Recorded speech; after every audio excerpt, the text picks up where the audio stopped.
One of the greatest questions you and I face from skeptics, seekers, and scoffers is, why would a good God let bad things happen to good people? I do not have that answer for you today. And while I stand up here this morning seeking to help you give you the tools when you're dealing with those bad things, I'll be the first one to tell you that I don't have that answer. For me, as a pastor called by God, I am okay with that. Every one of us has giftings and callings, and for me, at 41 years of age, I have yet to work out an answer for that question.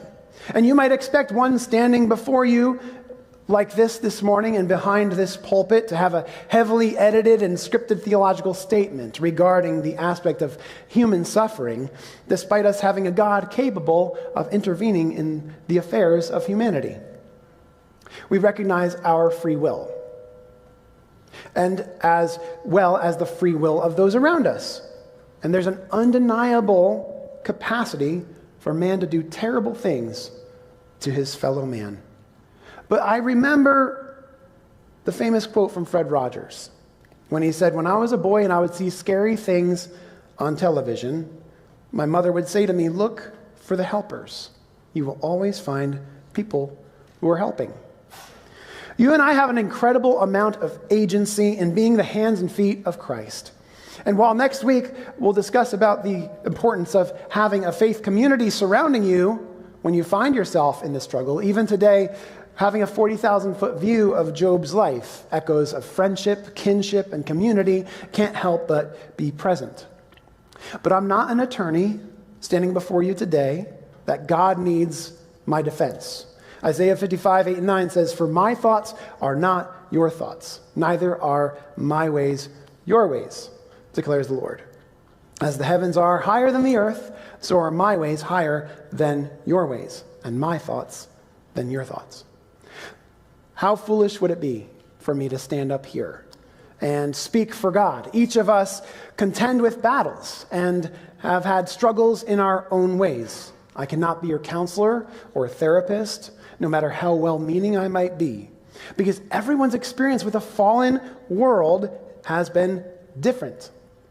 I can only say that when you cling to the Lord through the struggle, having the peace of knowing you're not alone in it, that He is with you through it, can make all the difference. Your experience is unique, and I don't try to discount that, but God is always, always bigger. He's never not bigger, and His comfort can be deeper than you could ever know. And turning in our text today, we see Job's incredible loss. It wasn't a sense of loss. It was real, tangible loss. He lost his crops. He lost his herds. He lost his kids. And we see a little later, when Job did not sin in his grief, Satan came back to take his health too, to challenge Job's character and resolve in his relationship with God. And what I absolutely love, though, about the book of Job is that it doesn't shy away from the fact that bad things do indeed happen to good people. Job, included in our scriptures, reminds us of the harsh reality that even the faithful endure hardship. And while our consciences can't wrap themselves around it, knowing this can be a part of God's redemption plan. And that, to me, is empowering. That even when I struggle, even when I feel pain, my God can evermore be glorified. That He restores my soul and deepens my faith with Him. Now, I know I could be getting ahead of myself here, but I want us to turn for a moment to the last chapter. If you and I read through the book of Job in light of the last chapter, there's something we can cling to that can make the struggle of the other chapters that much more palatable. So Job 42, starting the second half of 7, says, the Lord says to Eliphaz the Temanite, I am angry with you and your two friends because you have not spoken truth about me, as my servant Job has. So now take 7 bulls and 7 rams and go to my servant Job and sacrifice a burnt offering for yourselves. My servant Job will pray for you. Listen to that. That's confidence. God has confidence in His servant Job. God shows faith in Job. And I'll go on. And I'll accept his prayer and not deal with you according to your folly. You have not spoken the truth about me as Job has. So Eliphaz the Temanite, Bildad the Shuhite, and Zophar the Naamathite did what the Lord told them, and the Lord accepted Job's prayer. After Job had prayed for his friends, the Lord restored his fortunes and gave him twice as much as he had before. So when we suffer for our faith, we can watch out for the blessings to come after. Listen to how the Lord loves his children. He rewards the faithfulness of his children. So verse 11, all his brothers and sisters and everyone who had known him before came and ate with him in his house. They comforted and consoled him over all the trouble the Lord had brought on him, and each one gave him a piece of silver and a gold ring. The Lord blessed the latter part of Job's life more than the former part. I love that. I love that. I hope that you can love the book of Job more now, too, in light of this. We don't talk enough about this truth. When we deal with pain, we will gain a blessing. It was true for Jacob as well. Do you remember I mentioned Jacob a few weeks ago? He was given a new name, Israel, one who wrestles with God. He said, I won't let you go until you bless me. So when you wrestle, when you struggle, you will always be more blessed on the other side. It makes it much easier for us to consider it joy, as James tells us to have trials, if we know that those trials will result in blessing. So now we can begin this journey from the start and walk through this book together. And I would consider Job to be a great handbook when dealing with adversity. One, it's good to know you aren't alone in your struggles. There is one like Job here who has gone through it and lived to tell the tale. Two, there are lots of ways in which we can see those around him process. His friends, of course, they make mistakes, as we read, but there are good things that we can pull from this. At the outset, Job kind of sets up like a play. It describes Job, describes the setting, his circumstances, and it describes Job's character and integrity.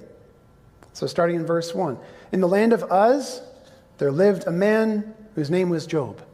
This man was blameless and upright. He feared God and shunned evil.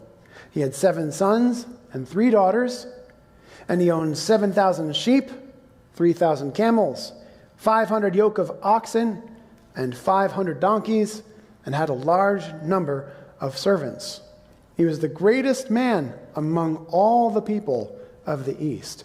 So we see he's wealthy and able. It seems he's well connected, as well as in good standing with the community around him. So his sons used to hold feasts in their homes on their birthdays, and they would invite their 3 sisters to eat and drink with them. When a period of feasting had run its course, Job would make arrangements for them to be purified. Early in the morning, he would sacrifice a burnt offering for each of them, thinking, perhaps my children have sinned and cursed God in their hearts. This was Job's regular custom. Job was faithful. He's a conscientious man. Look at what he's all done here. He looked after his children well after they had become adults. You can see he's a God-fearing man. He's a good man. So then going on. One day the angels came to present themselves before the Lord, and Satan also came with them. The Lord said to Satan, where have you come from? Satan answered the Lord, from roaming throughout the earth, going back and forth on it. Then the Lord said to Satan, have you considered my servant Job? There is no one on earth like him. He is blameless and upright, a man who fears God and shuns evil. Does Job fear God for nothing? Satan replied. Have you not put a hedge around him and his household and everything he has? You have blessed the work of his hands, so that his flocks and herds are spread throughout the land. But now, stretch out your hand and strike everything he has, and he will surely curse you to your face. And the Lord said to Satan, very well, then anything he has is in your power, but on the man himself do not lay a finger. Then Satan went out from the presence of the Lord. Doesn't it all feel like a setup? Like Satan tempts God and God falls for it. But like I said, if we remember the ending, it can all be read in a different light. In fact, we can see God's confidence in his servant Job's faith. We see him knowing Job's faith wouldn't waver. And whatever trial beset him, Job would persevere. For me, more than anything, the book of Job isn't so much about the suffering, but about the persevering. It's an act of resilience. It's a book of resilience. Fast forward to the second chapter, and we can see that Job becomes afflicted with terrible pain and sores upon his body. And we see now the first response of the ones closest to him in the form of his wife. Job trusts God despite the circumstances. His wife, not so much. I said a moment ago, the book of Job reads somewhat like a play, so I can only imagine what it would have been like had it actually been one. The director preps Job's wife. Okay, Job's wife, now's your chance to shine. We see Job now, he's scratching at his sores and broken pottery. His clothes are torn with torment, and see his head shaven as a sign of grief. He has literally nothing, and he's dirty, sitting among the ashes of mourning. Look at him. He can't even take care of himself anymore. He hasn't shaved. He's covered in dirt, sitting alone on the ground. So your role as a comforting and consoling wife, come in, and I want you to sit close to him and embrace his face, turn his face towards you, and let him know, I hear you and I see you. I know how painful this is. I love you and I'm with you. All right, got it? That's your line. Got it. Okay. Now, everybody, places everyone, and action. Curse God and die. Cut. All right, great job. Great job, Job's wife. In fact, you did so well, the writers actually wrote you out of the script. And here's your check in advance. Go on, go off. And why don't you curse other people and give death wishes to others as you leave, right? So what do we do when we're after that Oscar-winning performance, we see Job's friend. I had to do it. It was in the script. I just couldn't help it. We see Job's friends and somehow catch wind. Job is going through pain, and they respond simply by being with him and hearing him out before speaking out of turn themselves. Not exactly like Job's wife, that Oscar-winning performance, but still making poor judgments along the way. So what do we do when we're faced with terrible circumstances in life? Our first instinct is to ask what went wrong. Job's wife obviously blames God. And I mentioned last week, we can either get bitter or better. And we watch Job working on getting better. We see his wife in bitterness. But our first instinct is to ask what went wrong. And blaming God for bad circumstances is understandable in a case like this. Look at what God says. Have you considered my servant Job? That's what he asks. That statement right there, that's the beginning of it all, of all of Job's hardships. But even when justifiable, Job does not attach blame to God. He's always ready to respond with understanding in a time of suspended judgment. Job said to his wife, "Shall we accept good from God and not trouble?" Jesus tells us in the Sermon on the Mount, "But I tell you, love your enemies and pray for those who persecute you, that you may be children of your Father in heaven. He causes his sun to rise on the evil and the good, and sends rain on the righteous and the unrighteous." So just as we complain about bad things happening to good people, we see good things happening to bad people, and we don't like that either. But God is ultimately the administrator of justice, and that administration of justice is for him and him alone to perform. So trusting him in the process is Job's intent, and that should be our intent too. A little later, we hear from Job's friends, and their take is that Job should be blamed for the misfortune thrust upon him. In Job 4, 7 through 9, Eliphaz the Temanite asks, "Consider now who being innocent has ever perished. Where were the upright ever destroyed? As I have observed, those who plow evil and those who sow trouble reap it. At the breath of God they perish. At the blast of his anger they are no more." And by and large, the question posed to Job by his friends is, what have you done to deserve this? And they press him on the topic for nearly the entire duration of the rest of this book. And that must have been a miserable time for Job to experience from his friends. I don't know of many friends who would do this to me, thankfully, but I do know there's one person who would want to blame all of my misfortune on, and that person is me. It's easy to blame ourselves for our circumstances, going through hard times. I've been grateful for friends and loved ones who help keep me from second-guessing myself and my actions. Could I have done things differently to correct or prevent trials from coming at me sometimes? Absolutely. But were my actions or lack thereof why trouble beset me? Absolutely not. No. It's possible they were a part of it. I could have done something here or there, maybe something differently, but almost always 100% true. They were not the direct cause of misfortune besetting me. And the same goes for you as a child of God. Naturally, your actions will be reflecting of someone who wants to do the right thing at the right time for the right people for the right reasons. And with that in mind, we don't deserve blame for troubles besetting us. In fact, that's a recipe for someone to be held blameless for their troubles. So the question we ask should not be, why have troubles beset me? But the question we should ask is, how can I get through this? How can I get through this? There are 7 things that we can cling to in the book of Job. Some of them are inferred, but not necessarily there. But that will help us navigate us through the troubles that we experience. So 7 things. 1, let yourself feel, okay? Let yourself grieve.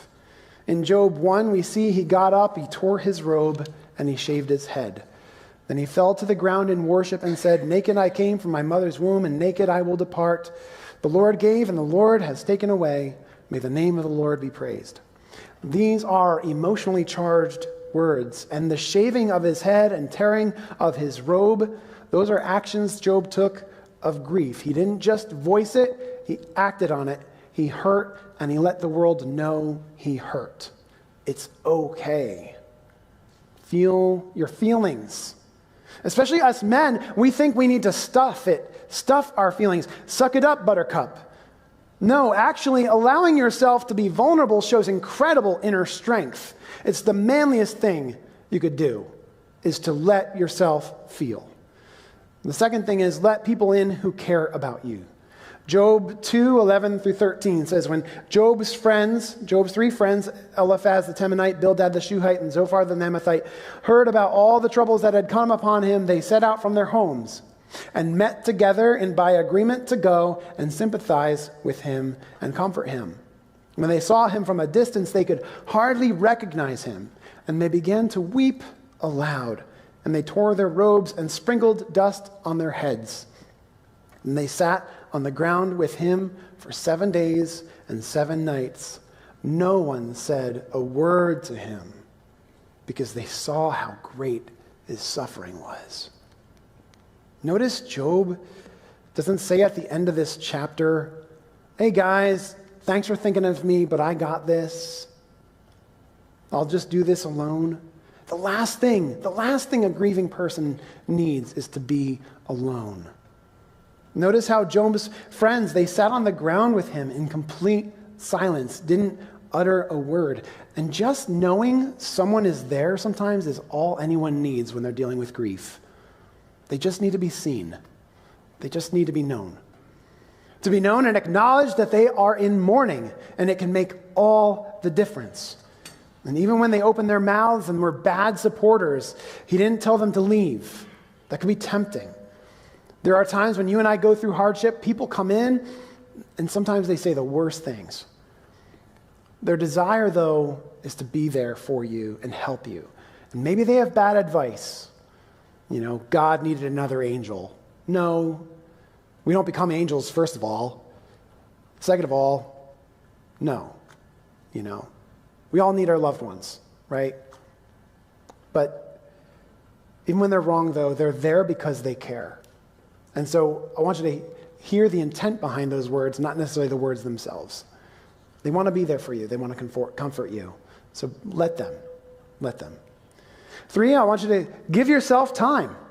Give yourself time to grieve. Looking at the scripture again, his friends were with Job for 7 days and 7 nights. We all need time, okay? Grief takes time. Pain takes time, and there are no shortcuts to grief. It's important to let that time sink in.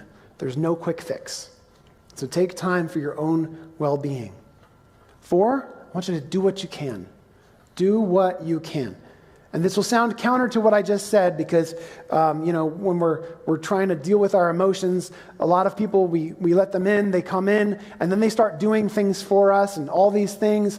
But, sometimes the best thing that you can do when you're grieving is to do the things that you can, just to keep yourself active. You don't want to shut your emotions off. You don't want to get to the point where you're so busy where you're not allowing yourself to feel, but make sure you're taking some sense of agency because that will help you process the grief a little bit easier and a little bit quicker. Just don't shut off those emotions. 5, suspend judgment. Look for growth opportunities. Pastor Bob regularly tells the staff, never waste a crisis. There's always something to learn. There's always something to grow from. And it's good advice. Pain can be a good teacher. It can tell you a lot about yourself, and you can be better because of the trial if you allow it.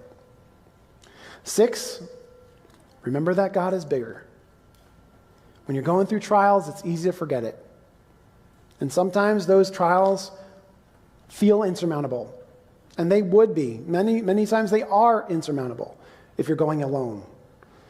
But allowing people to love on you and to take care of you, allowing God to minister to you in your grief. In Job 38-41, God reminds Job who he is. And here's just a sampling of what he tells Job when he speaks. Where were you when I laid the foundations of the earth? Tell me if you understand. Who marked off its dimensions? Surely you know. Who stretched a measuring line across it? On what were its footings set, or who laid its cornerstone, while the morning stars sang together and all the angels shouted for joy? In the past, I did not understand the tone and the context in which God is saying this. I thought God was challenging and almost mocking Job, in the way in which he's talking about his greatness and his grandeur. But no, that's not the case at all. In fact, Job hasn't sinned against God. God says that. God, in fact, at this point, was coming behind Job. His peace was omnipresent. And he's reminding him that he's a mighty fortress. He's an anchor in the storm and a firm foundation that Job can brace himself on. I shared last week about his presence being palpable in the midst of great grief. And here is God in the book of Job making his presence known in all his splendor. If you read Job 38-41, you see a great, great God. That's someone bigger than anything that you and I will face. Finally, number 7, buckle up for his blessings to come. And I shared about it before. Job received double what he had originally had from the Lord. And you and I can too in the end. Following grief, we find God's peace more deeply, more palpable, and more present than it ever was before. And the blessing upon blessing comes when we faithfully trust in his promise of victory. You will be blessed after you go through suffering. So yes, bad things do happen to good people. But God can be glorified in it, we can be sanctified in it, and we can be better for it as he draws us deeper into his hand. So this week, I just want to challenge you with two things. One, if you find some time, read the whole book of Job. Job's friends speak some interesting truths, some of it misapplied, some of it misconstrued, some of it misses the mark. But the dialogue is fascinating and good to think upon. And the second thing, I would just encourage you to begin journaling. Through anything that you might be facing, any trials. Journaling is great because you can say whatever you need to say. A journal will not judge you. And it will not judge anybody that's in your life that's bothering you, right? And it's also a way that you're not going to be spreading gossip or slander on somebody. You can say what is in your heart about, this person did X, Y, or Z. But you're not going to hurt their character or their standing with other people. It's a great way to do it. You can exercise whatever emotions you have and it's non-destructive. You're not hurting anybody. Embracing your feelings is pivotal for your emotional growth and healing. And even if you're not going through anything big, journaling will help you channel yourself and find your inner voice, strengthen your resolve to prepare for the challenges to come.